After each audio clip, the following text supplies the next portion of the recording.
Camp Happy Trails. Counsellors wanted. A place to have fun and make new friends. That's what the brochure said. Sounded like a great way to get away from the folks for a couple of weeks. Laurie had signed up immediately, especially as Steve was going. Laurie, 5'10", ambitious, focused, and tough as nails. She'd met Steve at archery club and immediately fell for him. Sure, he was a bit of a wimp when compared to Laurie, who'd always excelled at everything.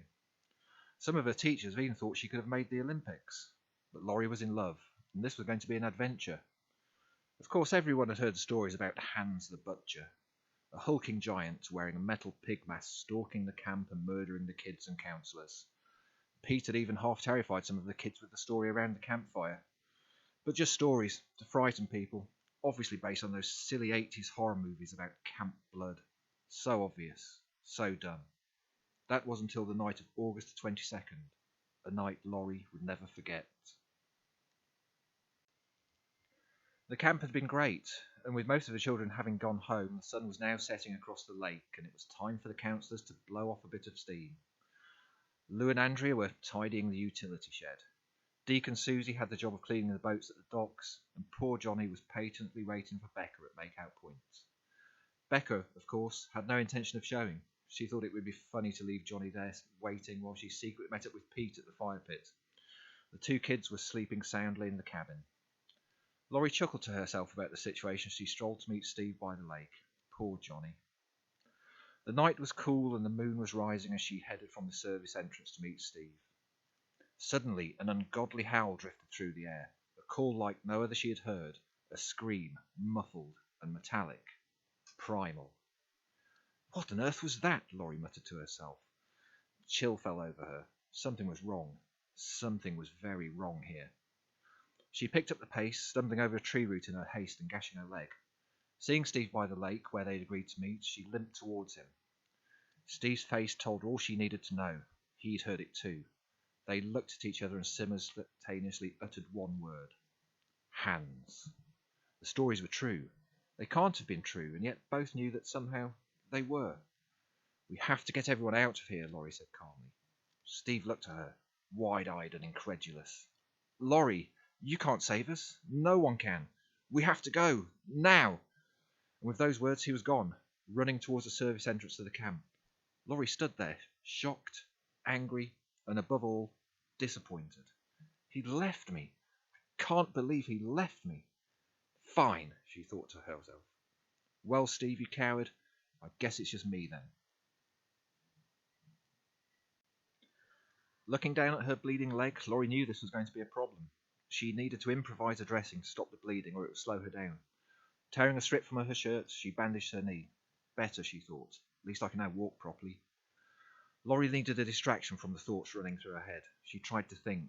The howl had come from near the dock. Deacon Susie! She had to warn them. She glanced up and thought she saw a shadowy figure just beyond the boathouse. Tall, thick-set, and oozing menace. Rubbing her eyes, Laurie looked again. Nothing. She headed towards the dock, breaking into a sprint. Steve ran, not looking back. Stupid bitch, he muttered. Thinks she can take on this Hans? She's fucking crazy. Not Steve, man. No way. Steve's out of here. Better to have loved than lost. Out of breath, Steve reached the service entrance. The gates were locked. Fuck, he yelled, pounding the gates. Stupid bitch has the keys. She's the only one who can get us out. Momentarily, he thought about going back for Laurie, telling her he was sorry, convincing her to let him out. She'd listened to him. She loved him. No way, man. No way. No way am I going back towards whatever was making that noise. No chance. Steve looked around. Somewhere to hide, man. That's what I need. He spotted an outhouse. That'll do nicely, he thought. Somewhere safe, unnoticed. I'll hunker down there, just till this blows over, till the cops arrive.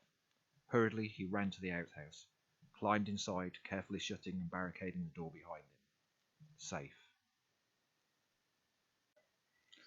Johnny sat at make-out point and looked at his watch. Again.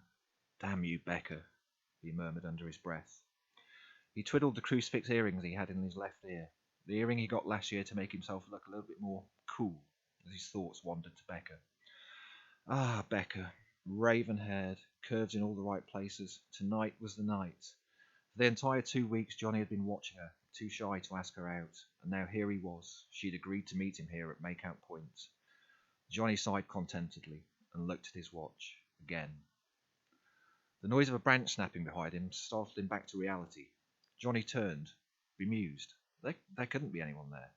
There was only one entrance to Makeout Point, and Johnny had been watching it like a hawk, waiting for Becca. What the... Johnny stammered, his voice riddled with panic. Standing before him could be what only is described as a hulk of a man, a giant standing almost 7 feet tall, his thick leather butcher's apron stained with blood. On his face, some kind of mask, an iron mask in the shape of a pig's head, dented and rusty, and behind that mask the eyes, red eyes, eyes of the devil, eyes of evil. Hans had come out of nowhere. The thought of how impossible this was raced through Johnny's mind as Hans had hauled his massive 50-pound sledgehammer high above his head, arcing it down towards Johnny's skull. The sledgehammer connected to Johnny's head with a sickening cracking sound. Bone splintered and blood splattered the peaceful surround of Makeout Point. Johnny slumped to the floor like a sack of coal being thrown from a lorry. Hans struck again, the sledgehammer removing any trace of Johnny's bemused face. Snorting like a rabid wild boar, Hans lifted the sledgehammer high above his head with both hands and let out a blood-curdling roar which carried across the lake like a herald of death. Laurie heard the noise from across the lake, a noise like no other thing she'd heard in her life, an ungodly roar. Picking up space, she sprinted to the dock. As she turned the corner, she ran straight into Deke, knocking him to the floor. "Holy hell, Laurie, what was that?" Deke asked, as Susie gave him a hand up. "Hans!" shouted Laurie. "He's here! He's real!" "Oh, come on, Laurie," Susie interjected. "That's BS. It's just Pete messing around. He always was a dick." "Pete? Oh, God, Pete was at the fire pit waiting for Becca." "No, Susie, it's not Pete, I swear. I saw him. It's Hans. You two have to get out of here." Deke, dusting himself down, turned to look at Laurie and saw the fear in her eyes. "Look, Suze, maybe Laurie's right.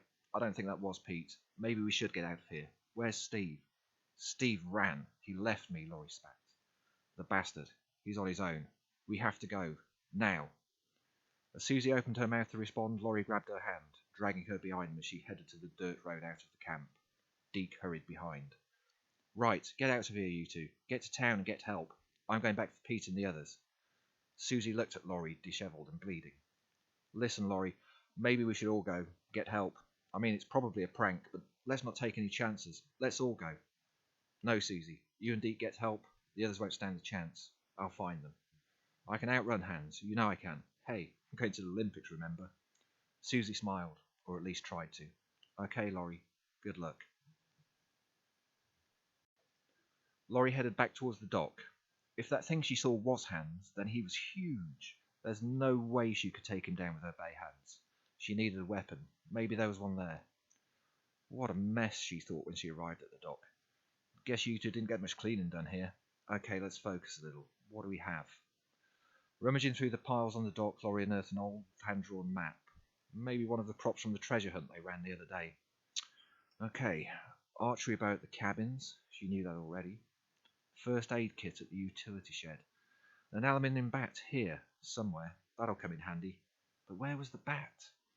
Frantically tossing piles of items around, none of which looked any use, Laurie came across a whistle. Subconsciously hanging around her neck, she continued to rummage for the bat. Nothing. Just about to leave, Laurie glanced over to the boathouse entrance, her eyes attracted to the reflection of moonlight on metal. "There it is," she said aloud. "Maybe things are starting to go our way." Pete sat at the fire pit, the blue and white varsity jacket draped loosely over his shoulders, his mind wandering, thinking what he and Becca would be getting up to while that poor sap Johnny sat waiting at Makeout Point. What a loser. Some strange animals about tonight, he thought to himself, as the sound of a pig snorting and a howl drifted through the air. A crash of branches behind him caused him to jump and turn. Laurie burst through the trees to the fire pit, knocking over Pete's beer in her haste.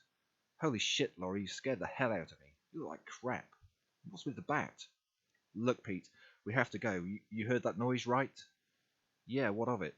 Wild boar?" "No, it's Hans. He's here." "Oh, fuck you, weirdo. Very funny."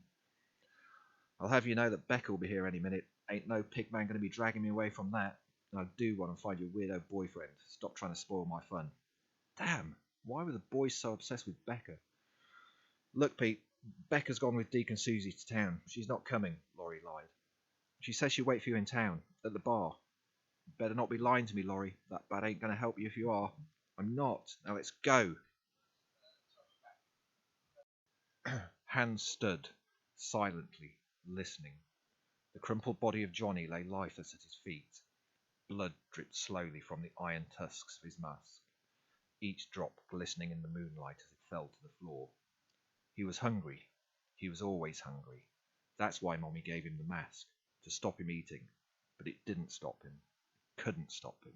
Nothing could. Always hungry. Always feasting. A dark feast. A piercing noise disturbed him. Rage filled his eyes as he looked around searching for the source of the sound. More food, he thought, as he strode towards the utility shed. Laurie's mind was racing. As Pete headed to town thinking he was going to meet Becca, Laurie sprinted to the utility shed.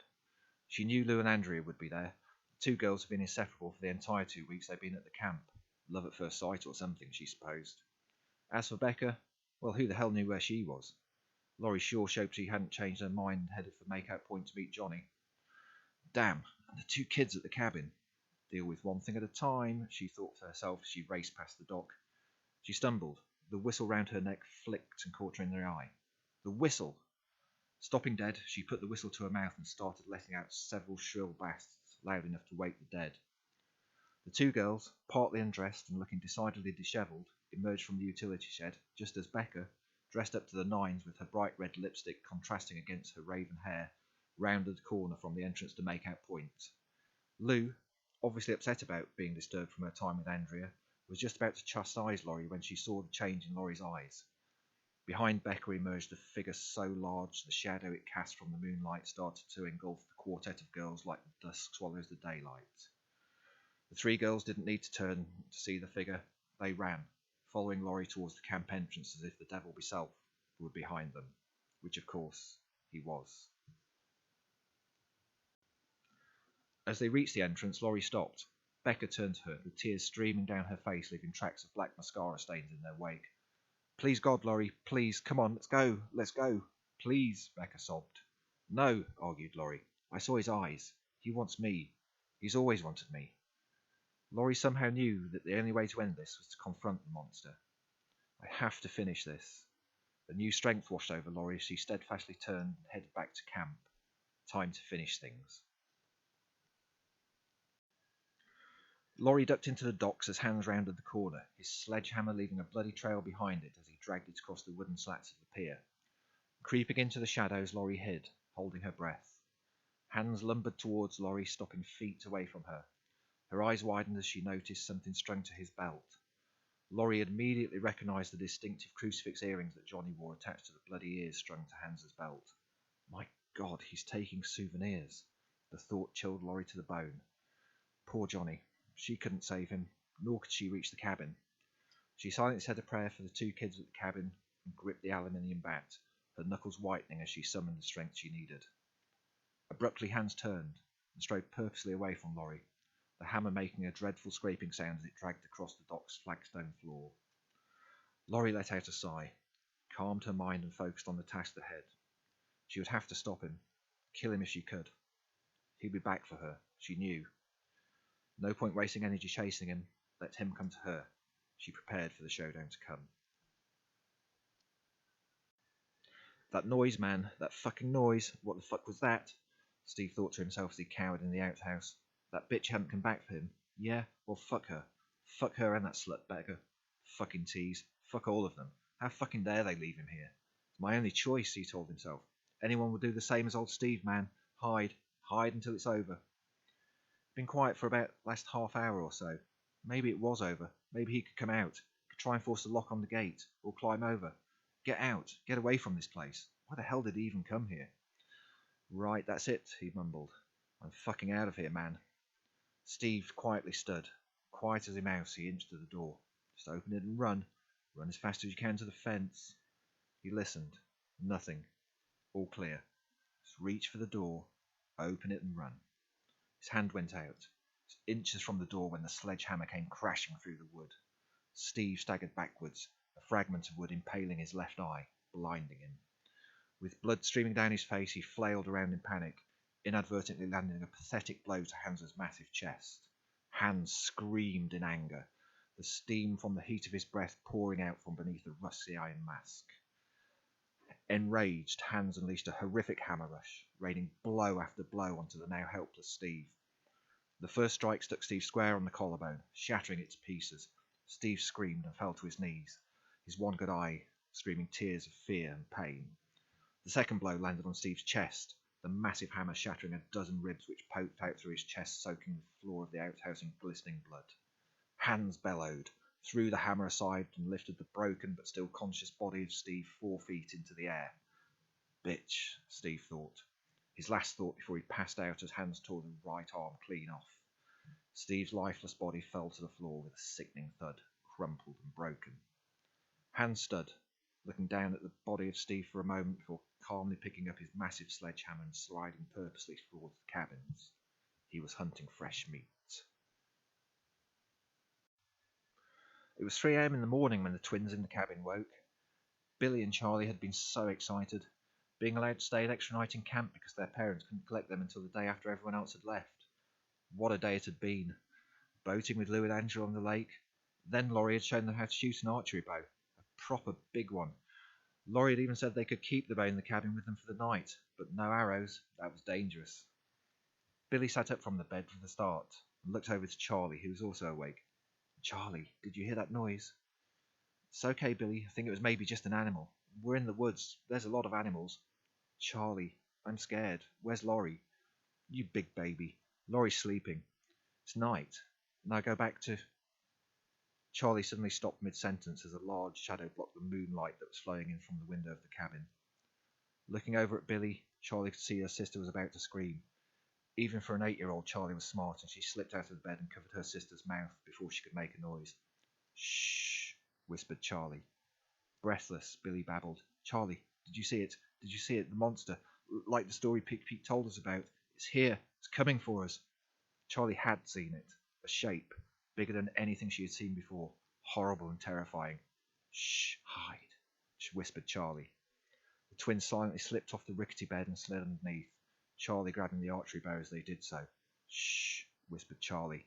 Laurie will save us. Laurie emerged from the shadows of the boathouse at the dock. Where was he? Damn it. She knew she should have confronted him when she had the chance. Laurie had heard the screams. She knew Steve was dead. She knew it. And now the twins were in danger. My God, the poor twins. I can't reach them, she almost cried at the thought. But she'd seen Hans's eyes. Something in them told him that this was between him and her. If she knew it, Hans knew it. She stood square on the dock, the aluminium bat gripped in her hand, confidence coursing through her. She knew the showdown was near and had time to prepare. She was ready. Laurie knew she and Hans were connected, impossible as it sounded. Quietly she reached out with her mind, concentrating. She called him. Come and get me, you bastard.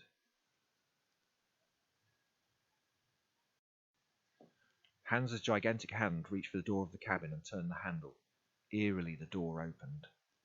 Billy and Charlie held their breath as the shape of the hulking monster filled the doorway.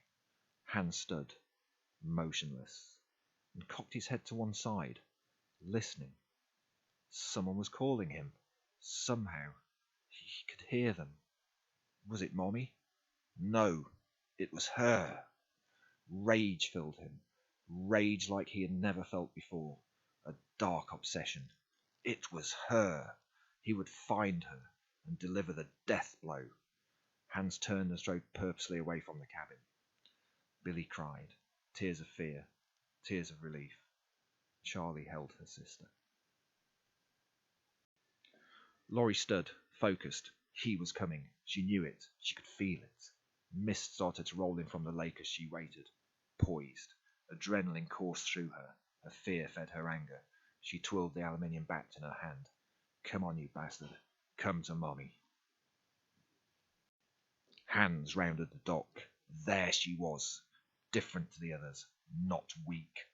Bellowing through his blood-stained iron mask, he raised his hammer and ran straight at Laurie. The hammer cut through the air. Laurie ducked, the sound of air rushing past her ears as the swing went over her head by a matter of inches. You're slow, you monster, she thought as she sprang forward, swinging the bat up towards Hans. The bat connected squarely with the bare flesh of the monster's chin, the area unprotected by his mask. The sickening crunch of Hans's jaw breaking floated across the air as the monster staggered backwards. Steadying himself, Hans spat the piece of meat from his mouth. His severed tongue splattered to the floor with a squelch. He came at Laurie again, raw power flying towards her with rage and hate. Laurie parried the first blow with the bat, jarring her arm from her socket. She staggered and steadied herself. But again the hammer came. With no time to right herself, Laurie threw the bat forward to block the blow. A hollow, clanging sound ran out as the two weapons met. The bat had taken the sting from the blow, but the force knocked it from Laurie's hands. It fell to the floor, broken in two. Again the hammer came, swinging from overhead. With nothing to defend herself, Laurie tried to dodge left, but the blow was too fast, too powerful. The overhead swing of the hammer hit Laurie square on the chest.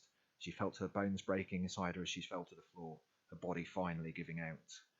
The light faded, and everything went black. Hans stood over Laurie's body, snorting through his mask like a maniac.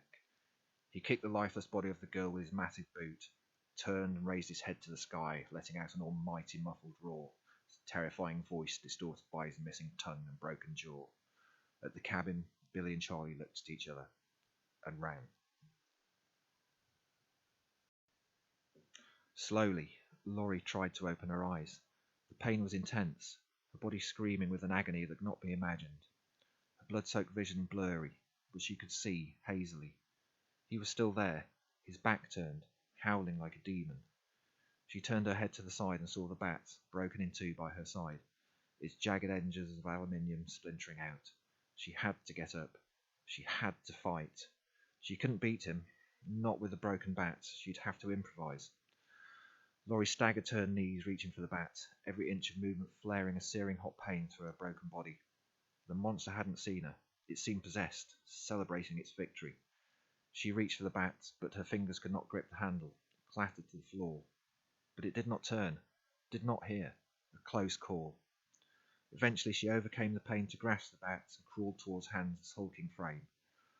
Distracted by his victory, Hans did not see Laurie crawling behind him. She rammed the jagged edge of the bat into his Achilles tendon, her strength only allowing for a weak attack, but the bat was sharp enough to sever his tendon and send the hulking Hans crashing to his knees.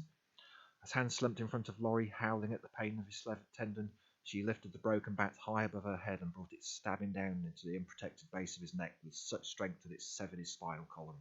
The critical blow. With blood and spinal fluid oozing from the wound onto the wooden slats of the dock, Hans slumped from his knees to the floor with a hollow thud. Laurie looked at the lifeless body momentarily before collapsing to the floor beside it, vaguely hearing the wail of sirens in the distance as the dawn started to break. It was 2 weeks later when Laurie opened her eyes. The bright light of the Happy Trails Hospital obscured her vision, but it didn't block out the excited voices of the twins. "Mommy, Mommy, she's awake!" screamed Billy excitedly. "I can see that," said Susan, Billy and Charlie's mom. "I'm sorry, Laurie. I know you need the rest, but they wouldn't leave you." Laurie smiled. "Now, come on, you two. Laurie does need her rest. You can see her later." As the twins and their moms left the room, a very serious-looking police officer entered. Laurie's mother looked across the room, nervously. "Hello, Miss Carpenter." Officer Kopp addressed Laurie formally. "We need to talk when you're up to it, but your friends are here and they want to see you. And after that, get some rest." "Hans," Laurie croaked. "I'm sorry, Miss Carpenter. What was that?" "Hans. What happened to the body of Hans?" "Oh, I'm sorry, Miss Carpenter. We didn't find anybody. Now rest. We'll talk later." Epilogue. 1 year later. Ryko sat idly looking out through the window of the bus as it drew into Camp Happy Trails. "Can't believe my parents are making me do this," she mumbled to herself. "I can't even believe they're opening this place again so soon after that counsellor went berserk and killed her friends." "What was that?" the skinny, awkward-looking kid next to her said. "Oh, the counsellor. The one that was training for the Olympics and flipped. They stuck her in Wolf Asylum, I think. Crazy stuff." From the shadows, Red Eyes watched the bus as it drew to a stop. He was hungry again.